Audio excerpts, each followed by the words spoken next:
Thank you for joining me today on Veterans Chronicles. My name is Megan Maggi. My guest is Lieutenant Tom Cutler, retired.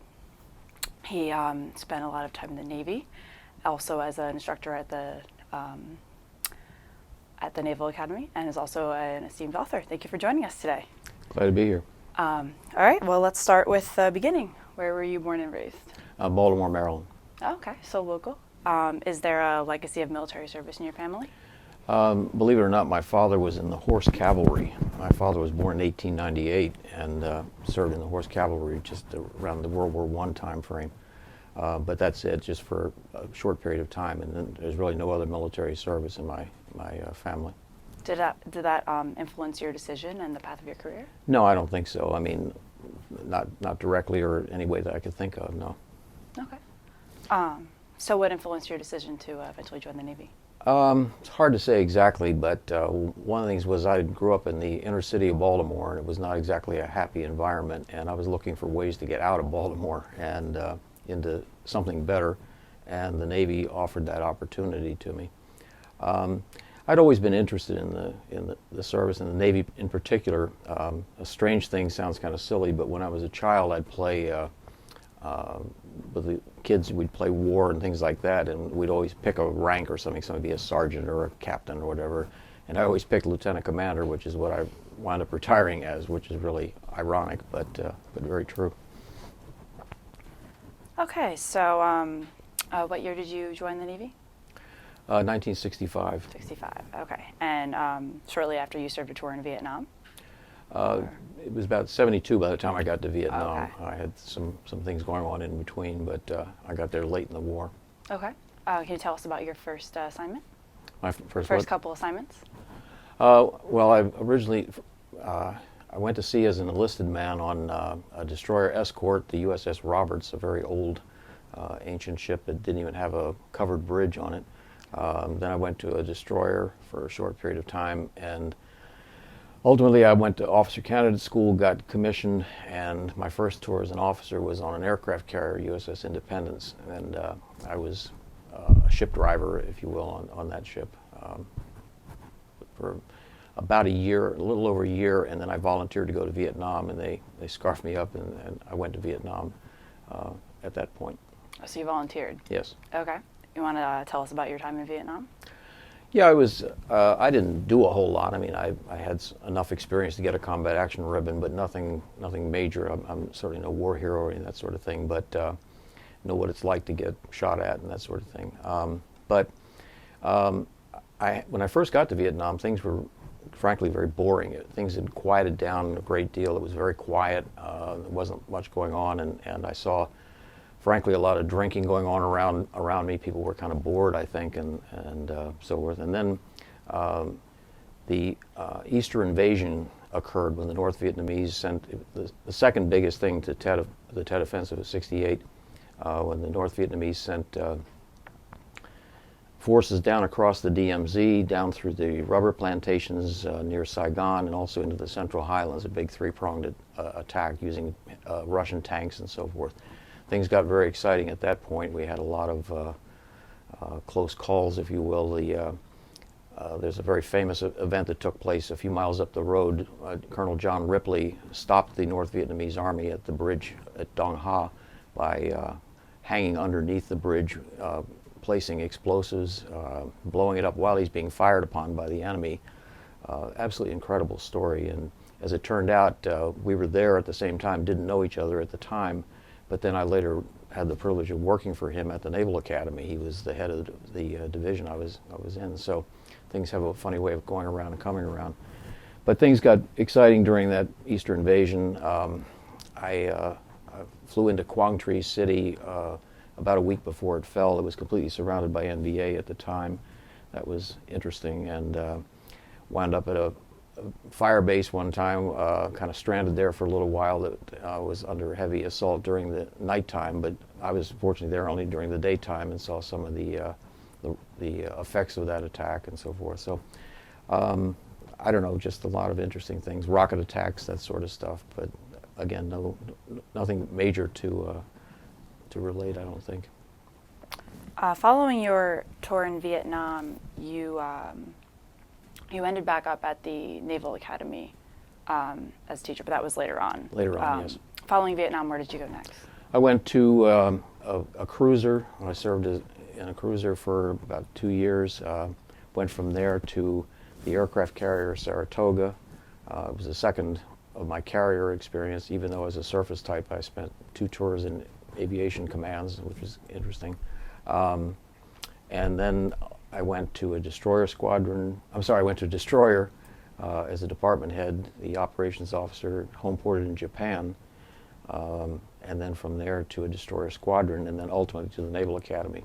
Naval Academy was my first shore duty. I did 12 straight years of sea duty, including in-country Vietnam. So that was kind of an unusual way to do it, but it worked out. All that time on a boat and then back. Yeah. Okay, so your service clearly influenced your career development, particularly within the Navy. Sure. What lessons did you take away from your service that you think impacted your decision to eventually stay with the Naval Academy? I guess one of the primary lessons I learned, I don't know if I say it's service or life, but that you don't do things by yourself. I have what I call a pantheon of personal heroes, people that helped me at various times in my life, influenced me, set examples, that sort of thing, and I think that's important, that people have successes and failures in life, and too often they want to blame the failures on others and claim the success to themselves, and I really don't feel that way at all. I think it really matters a lot who these other people are. That's one thing I would take away from it. I believe in service to the nation. I think that's something that frightens me a little bit, that's today is not a priority among people.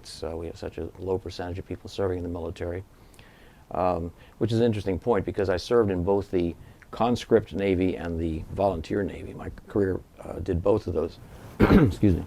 And to be perfectly honest, the volunteer Navy was a better Navy to serve in because people wanted to be there. They weren't being forced to or coerced by the draft and that sort of thing. But it also troubles me because the military and the civilian establishment were drifting further and further apart. We don't understand each other in certain ways, and I think that could be very unhealthy in the long run. That's definitely something that you see today. Not as high percentage of people joining the military, and particularly the leaders of our nation too, which is something that's also gone down. Absolutely. Not as many people serving. So would you say your comrades were very influential while you were Sure. serving? Absolutely. I mean, I had the privilege of serving under some really outstanding commanding officers, and to be frank, I served under some that were less than outstanding. You learn from the bad as well as the good, I think, and I learned some things about myself, what to do and not to do. I made plenty of mistakes in my time, but ultimately you tuck those lessons away and do what you can with them. So would you like to talk about your time with the Naval Academy as well? Well, I wound up coming to the Naval Academy, as I said, my first shore tour, and through circumstances that are way too complicated to get into, I wound up staying at the Naval Academy for 9 years, teaching first in the Seamanship and Navigation Department, where I started, and I wrote my first book while I was there about Vietnam, and then they invited me to teach in the History Department after that, so I moved over in the History Department and spent the remaining years there. So ultimately I wound up serving sea duty, shore duty, and then I retired from the Navy, and that was not the ideal way to do things, but it worked out in my case. I have no regrets about it. The one thing that I think is of some personal importance to me is that I've been doing Navy stuff, if you will, serving the Navy in certain ways for over 50 years nonstop.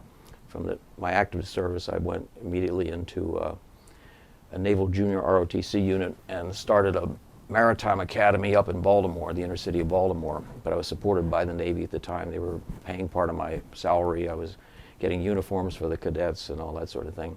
Did that for 6.5 years, then came to the Naval Institute, where I currently am, and have been there ever since 1997. So it's a long period of nonstop naval service, naval in quotes, I suppose, since it's not all active. But Yes, you mentioned the Maritime Academy. That's the Walbrook Maritime Academy. Yes, that's correct. I understand you founded that. Would you like to tell me a little bit more about that? yes, I took over an NJROTC unit in Baltimore, and it was a typical unit and so forth. But I decided that this thing was really working. That NJROTC in the inner city really does work if it's done right.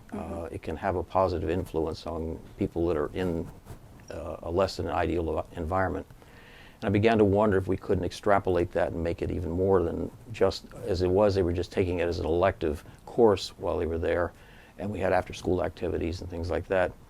So I went and wrote up got some grant money and got the Navy to buy into it, and a long, complicated process, but we created this Maritime Academy that was actually made up of all retired military people like me. I hired retired military people, Coast Guard, Navy, and Marine Corps, and we took over the entire curriculum. We taught science and history and English and all of those things, as well as the junior ROTC parts of it. And we turned it into kind of a miniature academy, if you will, in the inner city. It was, we had some successes, I can say with all honesty. There are some students that went through there and have become good citizens, and I feel good about that. Way too few is the part I don't feel so good about, and the program eventually changed after I left. It changed into some other things, and someone else will have to judge whether it's better or worse, but it doesn't exist as the Walbrook Maritime Academy anymore. I think it's called the Maritime Industrial Academy or something like that up in Baltimore, but I'm pretty much out of touch with it for some time now. Just at almost the end of our first segment, but still having founded that, or getting some type of organization in motion there must have felt good considering you grew up in that area, I'm sure. Yes, yeah, it was fulfilling in a lot of ways. It was also very difficult. Being in the inner city and seeing what goes on in there is to be perfectly honest, if I had to choose tomorrow whether to go back to Vietnam or to go back to the inner city, I would go to Vietnam. Because it was less stressful for me, oddly enough, and at least there I could shoot back. But that was anyway. That's very indicative, I suppose. We're just at the end of our first segment. Sure. My guest today is Lieutenant Commander Tom Cutler, retired, on Veterans Chronicles. I'm Megan Maggi. Thanks for listening. Thanks for joining me today on Veterans Chronicles. I'm Megan Maggi. My guest is Lieutenant Commander Tom Cutler, retired. And in addition to serving in Vietnam and spending many years teaching at the Naval Academy, Lieutenant Cutler also spent much time in the Navy during the Cold War, as he was just saying during the break. Would you like to tell us a little bit about that? Yeah, the Cold War was a very frustrating thing because as a naval officer, you want to do what you're trained to do. It doesn't say that you're praying for war necessarily, but at the same time, the Cold War could be very frustrating because there were very real dangers and very real important things to do, and yet an awful lot of it was rather, what's the word, passive almost, out there, operating with Russian ships all the time, staring at each other across short distances of water and wondering what might happen next and that sort of thing. But the one other time that things got, I went to the Mediterranean on 4 different deployments, and it seemed like every time I went there was some kind of a crisis. I was there for the Jordanian crisis in 1970. But the big one for me was in 1973 when we were supporting the Israelis during the Yom Kippur War. The U.S. Navy played a pretty important but almost unknown role during that time. We were helping to supply the Israelis because they were actually losing the war at one point to the Arab nations, and the Soviets were supplying the Arabs. So we were flying supplies into Israel and had Navy ships stationed all across the Mediterranean, going from Gibraltar all the way over to Israel. And the ships would pass the aircraft off from one to the other. These were guided missile ships that could protect the aircraft in case either the Soviets or the Arabs wanted to attack them. Anyway, it was an interesting time, and to be perfectly honest, there was a moment of some crisis when a Soviet Bison bomber came out of Algeria and was flying directly at us, and we locked on each other with fire control radars and so forth. And to be perfectly honest, I was more frightened then than I was at any time in Vietnam. in a different sense of the word, because in Vietnam it was just kind of me. My family was safe back in the United States and so forth. When you're facing the Soviets, you're looking at, you know, World War III, possible annihilation. Your whole world is going up in smoke and so forth, and that in some ways is much more frightening than having to just worry about your own self. Not to mention also, as you said, you know, it was kind of a lesser known campaign, definitely. You know, Vietnam was very much in the spotlight, but Sure. seeing the groundwork of what was going on during the Cold War, as you said, very passive, and kind of this tension that could develop into the next World War III. So Sure. I could imagine how that would be more frightening. Yeah, and it's interesting too, because if you go to read about the Yom Kippur War, there have been many books and many articles and so forth written about it, and almost never any mention of the naval aspects of it. And in fairness, I mean, the land aspects were the more important, but at the same time, they don't occur without that naval side of things. And that's part of what the Navy suffers from, I think, in some ways. People think of the Navy, probably the first impression they have is World War II with big naval battles and amphibious landings and all these wonderful things that we should all be proud of.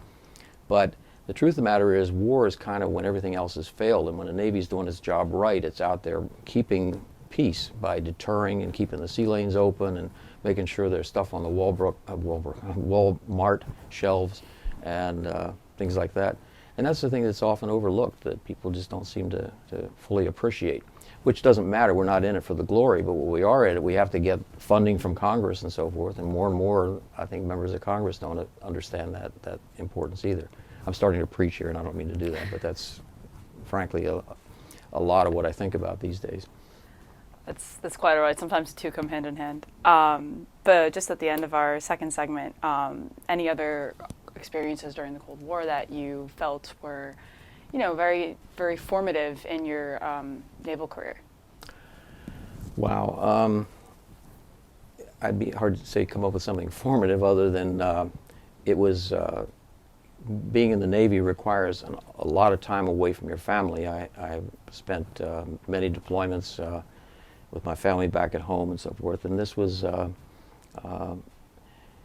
it's a tough way to live. I mean, I love the Navy, I love the service and everything else, but there were times that I seriously considered not doing it anymore because it was so arduous. Every time I had to say goodbye to my family for 6-8 months at a time is difficult. I mean, your children are growing up and you're not there and that sort of thing. So it influenced me in that sense, and I guess the one thing it makes me is very grateful today that I'm able to I can still serve the Navy in oblique ways, but at the same time I don't have to go and leave my family behind anymore, so that's kind of nice. All right, just at the end of our second segment, I'm Megan Maggi, talking with Lieutenant Commander Tom Cutler, retired. Thanks for listening to Veterans Chronicles. Thanks for listening to Veterans Chronicles. I'm Megan Maggi, talking with Lieutenant Commander Tom Cutler. And Lieutenant Commander Tom Cutler is also, you know, he's taught at the Naval Academy, currently with the Naval Institute, and has also written several books. He was just telling me about when he is, what was the title again? The Blue Jackets Manual. Blue Jackets Manual. And would you like to tell us about that? Yeah, I have the honor, I think one might say, of writing the Blue Jackets Manual. I've been doing it for the last 3 editions and working on a 4th right now. That book's been around since 1902. I've not been writing it the entire time, but it's a kind of for want of a better description, you might call it a Boy Scout manual for sailors. I mean, it really kind of lays out everything that young sailors need to know when they first come into the Navy. Explains everything from how to salute to signal flags to leadership principles and on and on and on, all kinds of things. And it's, as I said, been around since 1902, nonstop, and it's issued to every sailor who goes through boot camp up in Great Lakes.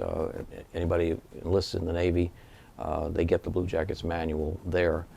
But I took it over some years back and have been doing it ever since, and it's kind of a nice thing to be able to do and to serve the Navy, and at the same time I enjoy doing it very much. It's a good project. As I was writing the Blue Jackets Manual, at one point I realized that there was nothing in there about naval history other than a chronology in the back. And I thought, you know, we have a wonderful history in the Navy that we often overlook. The Marine Corps is much better about embracing its history than the Navy is traditionally. So I wanted to inject some of that, and I thought, well, how can I do that in one, very short time? And I decided to write a chapter that talks about the missions of the Navy, the basic missions of deterrence and sea control and power projection and those things, and basically explain those missions and then use historical examples where the Navy has done that in the past.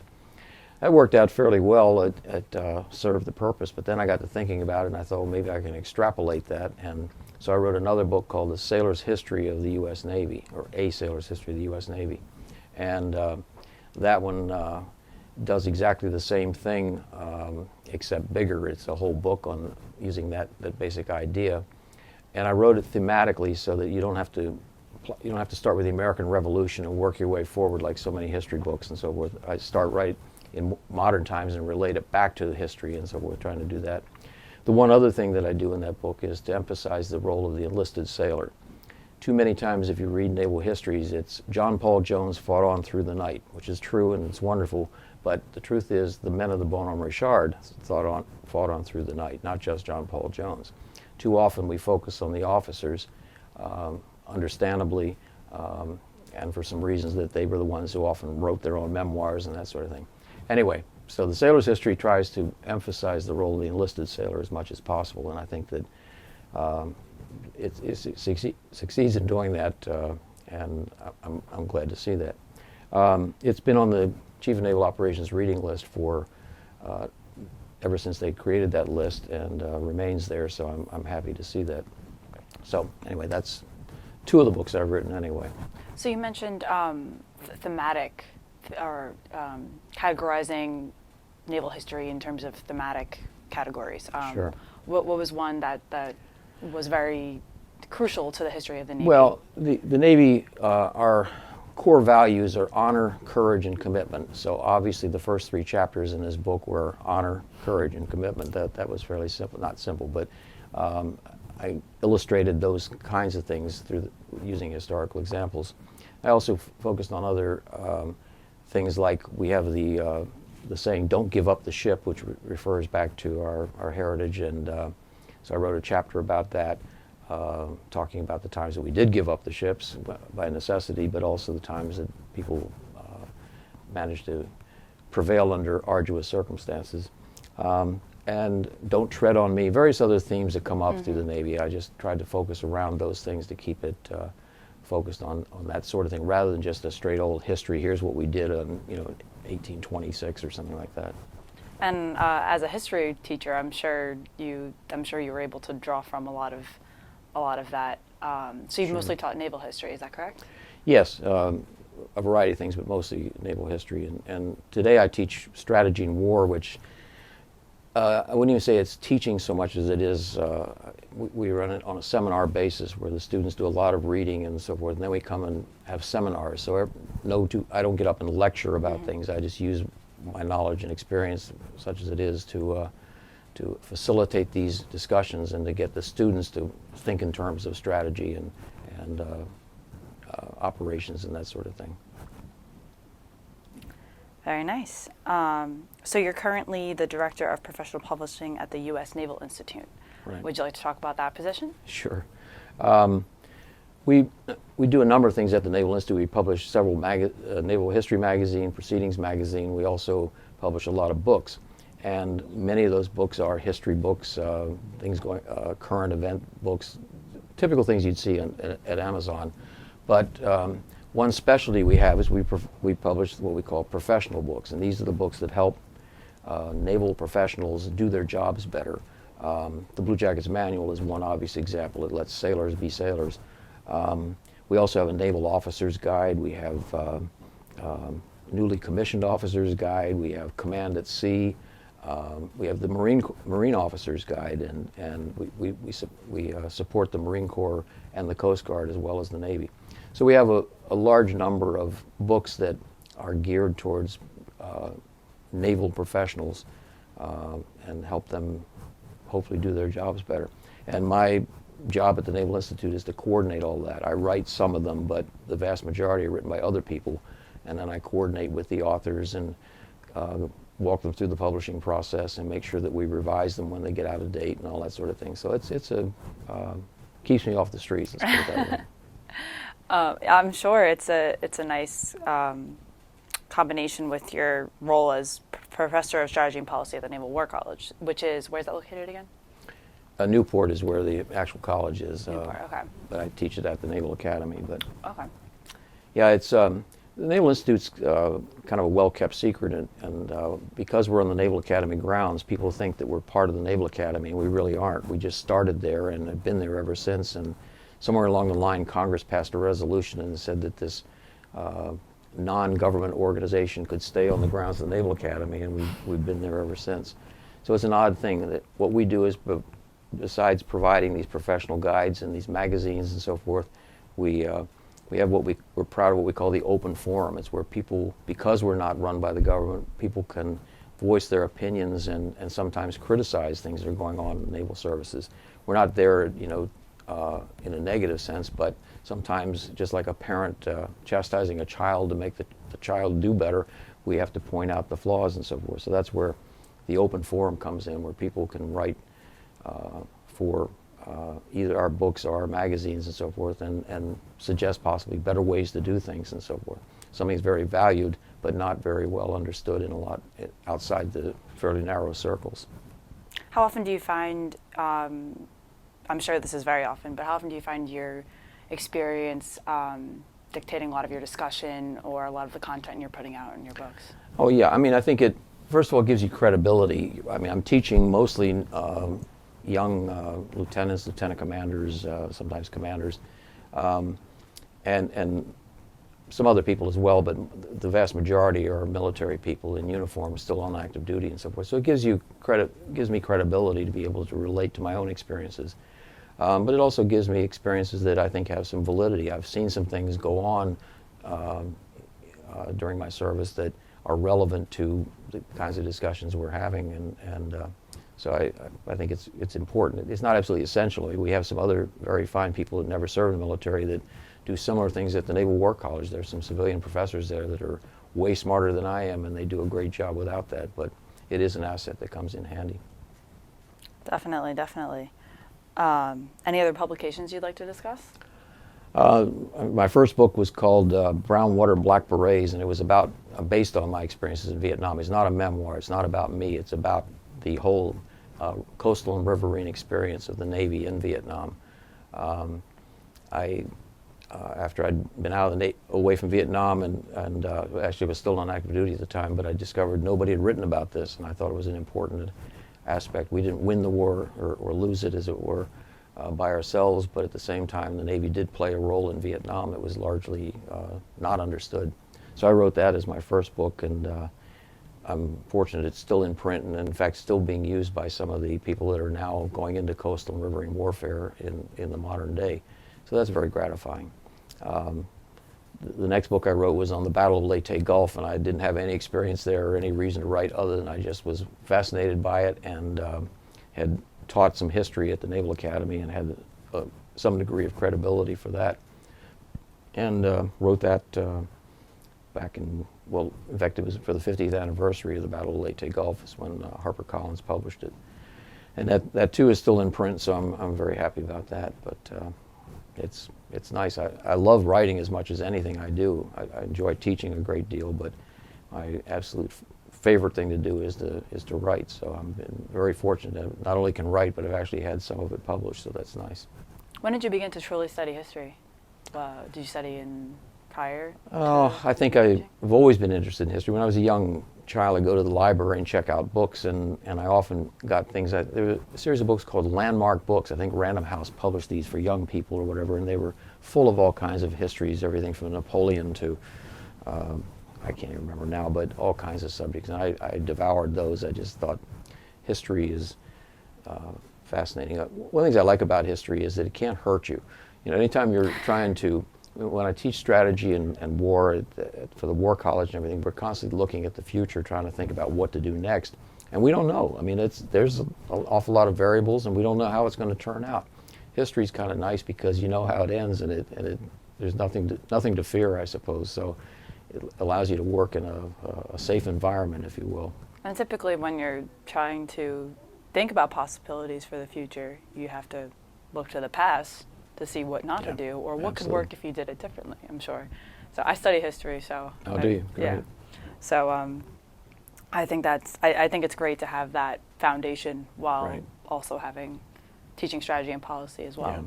One of the things I think is important about history is that it suffers from a bad rap.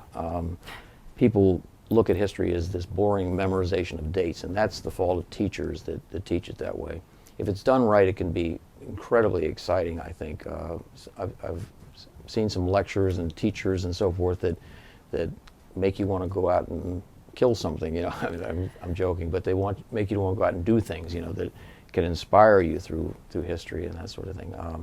Whereas if it's done in a strictly chronological way, one of the things that bothers me terribly is when I hear a teacher say, "Oh, I haven't covered all the material." You don't need to cover the material. You need to inspire the student to want to cover that material. You need to get them interested in the subject and let them take it from there, has always been my philosophy about it. So that's a good point. I mean, you're never going to cover all the material. No. But absolutely, that's something that I think happens too often when or teachers or professors go about teaching history the wrong way. Sure. A lot of people get disillusioned with it. I have about 3 minutes left. So in addition to writing and teaching strategy and policy, it's kind of like your career has come full circle almost in terms of serving. And like you said, you've served the Navy in some aspect for over 50 years, about 50 years you said? Yeah, over 50 years. What are like the main takeaways? I know that's kind of a broad question, but what things really stand out to you in terms of, you know, your active duty service and your other contributions to the Navy? Well, in a strictly selfish point of view, I find that having done these things gives me a great deal of self-satisfaction. I can look in the mirror and say, you served in the United States Navy, and that means a great deal to me, and I'm not being corny about that or anything. I really feel very strongly about that. There were times, I think I mentioned before, that I thought about getting out of the Navy for various reasons, my family and that sort of thing. But I literally would look in the mirror while I was shaving in the morning, and I'd say, you work for Ford Motor Company, and it just didn't do it for me. And but when I'd say, you're serving in the United States Navy, that did it. And so I'm proud of my service. Again, I didn't accomplish anything major or wonderful or anything like that, but that's the whole point. Not everybody has to be a hero to make it work, and keep the nation safe by doing everything from cooking meals to standing lookout watches to who knows what. Everybody's got to do their part. So I feel good about it. Definitely. And in terms of still contributing now, that's also something to be proud of. Definitely. Yeah, I'm again so very fortunate that I've been able to continue doing things like this. A lot of people don't have those opportunities, and it's, you know, no great achievement of mine. Has been an awful lot of luck, and that pantheon of heroes I've talked about. I've known the right people that have helped me at the right times and so forth, make things happen in life, and I owe them a great deal. So I count my blessings, to put it mildly. All right, just out of time. My guest today on Veterans Chronicles is Lieutenant Commander Tom Cutler, retired.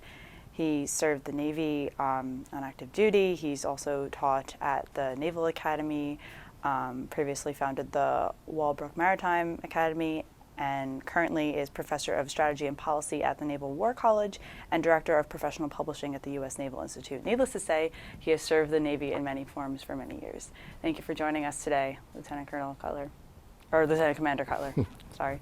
That's all right. I'll take the promotion, thank you. Thank you again. I'm Megan Maggi. Thanks for listening to Veterans Chronicles.